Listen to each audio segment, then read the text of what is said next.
내 집 마련을 계획하고 있는 무주택 실수요자들에게 내년이 기회가 될 전망입니다. 44만 가구에 달하는 새 아파트가 입주자를 찾을 예정이고 건설사들도 올해보다 58%가량 늘어난 분양 물량을 쏟아낼 계획이어서 집값이 안정될 것으로 관측되기 때문입니다. 정창신 기자가 보도합니다.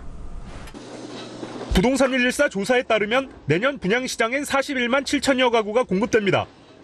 이는 올해보다 58%가량 늘어난 물량이면서 최근 5년 평균 분양 물량보다 11만 가구가량 늘어난 수치입니다. 당초 업계에선 내년 분양 물량은 25만 가구 수준에서 공급될 것으로 전망한 바 있습니다. 건설산업연구원이 지난달 내놓은 2018년 건설 부동산 경기 전망에 따르면 내년 분양 물량은 25만 가구로 올해보다 소폭 감소할 것으로 내다봤습니다. 건설사들이 은행과 집단대출 협약에 어려움을 겪는 등 공급자의 금융 조달이 어려워질 것으로 관측했기 때문입니다.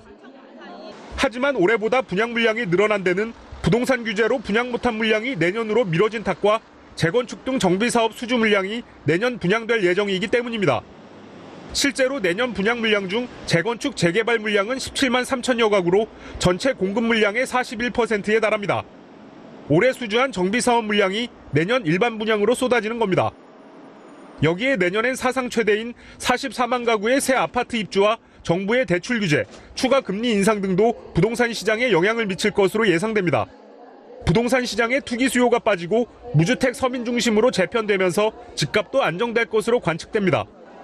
가격 상승기보다는 보합이나 조정기에 수요자 입장에서는 주택구입 부담을 줄이면서 내 집 마련할 수 있는 기회 요인이 커진다고 할 수 있겠습니다. 하지만 어느 정도 자금이 준비된 분 위주로 움직이시는 것이 좋겠는데요. 내 집 마련 시기보다는 자금 마련 여부가 중요하다는 뜻입니다. 당장 내년 1월부터 추가 대출을 옥죄는 신 DTI 등 대출 규제가 시행되면서 투기 수요의 설 자리는 더욱 좁아지고 있습니다. 내년 하반기엔 대출 심사 시 모든 대출의 원리금 상환액을 따져 규제하는 DSR도 도입됩니다. 서울경제TV 정창신입니다.